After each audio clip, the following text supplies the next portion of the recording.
ଆଜିର ପାଣିପାଗ ଅପଡେଟ୍।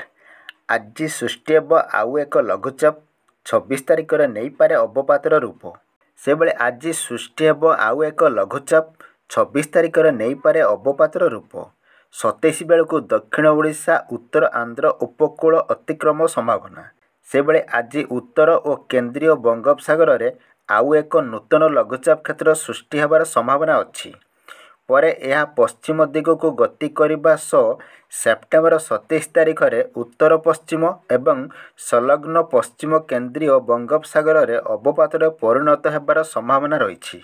ଏହା ସେପ୍ଟେମ୍ବର 27 ତାରିଖ ପାଖାପାଖି ଦକ୍ଷିଣ ଓଡ଼ିଶା ଉତ୍ତର ଆନ୍ଧ୍ରପ୍ରଦେଶ ଉପକୂଳ ଅତିକ୍ରମ କରିବାର ସମ୍ଭାବନା ରହିଛି। ଉଭୟ ଲଘୁଚାପ ପ୍ରଭାବରେ ରାଜ୍ୟରେ ପ୍ରବଳରୁ ଅତି ପ୍ରବଳ ବର୍ଷା ନେଇ ଚେତାବନୀ ଜାରି କରିଛି ପାଣିପାଗ ବିଭାଗ। ବିଶେଷ କରି ଦକ୍ଷିଣ ଓ ଉପକୂଳ ଓଡ଼ିଶାରେ ପ୍ରବଳ ବର୍ଷିବ। ଏହା ପ୍ରଭାବରେ ଆସନ୍ତା 24 ଘଣ୍ଟାରେ ସାରା ଓଡ଼ିଶାରେ ବିଜୁଳି ଘଡ଼ଘଡ଼ି ବର୍ଷାକୁ ନେଇ ହଳଦିଆ ଚେତାବନୀ ଦେଇଛି ବିଭାଗ। ମାଲକାନଗିରି ପ୍ରବଳରୁ ଅତି ପ୍ରବଳ ବର୍ଷା ନେଇ ଅରେଞ୍ଜ ଆଲର୍ଟ ସହ ରାୟଗଡ଼ା କୋରାପୁଟ ନବରଙ୍ଗପୁର ଗଜପତି ଜିଲ୍ଲାରେ ପ୍ରବଳ ବର୍ଷା ନେଇ ହଳଦିଆ ଚେତାବନୀ ଜାରି କରାଯାଇଛି।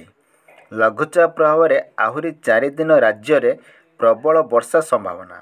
ସାରା ରାଜ୍ୟରେ ବିଜୁଳି ଘଡ଼ଘଡ଼ି ପାଇଁ ସତର୍କତା ଜାରି କରାଯାଇଛି। ରାଜ୍ୟ ଉପରେ ଦୁଇଟି ଲଘୁଚାପ ପ୍ରଭାବରେ ଆହୁରି 4 ଦିନ ଯାଏଁ ପ୍ରବଳ ବର୍ଷିବ ବର୍ଷା।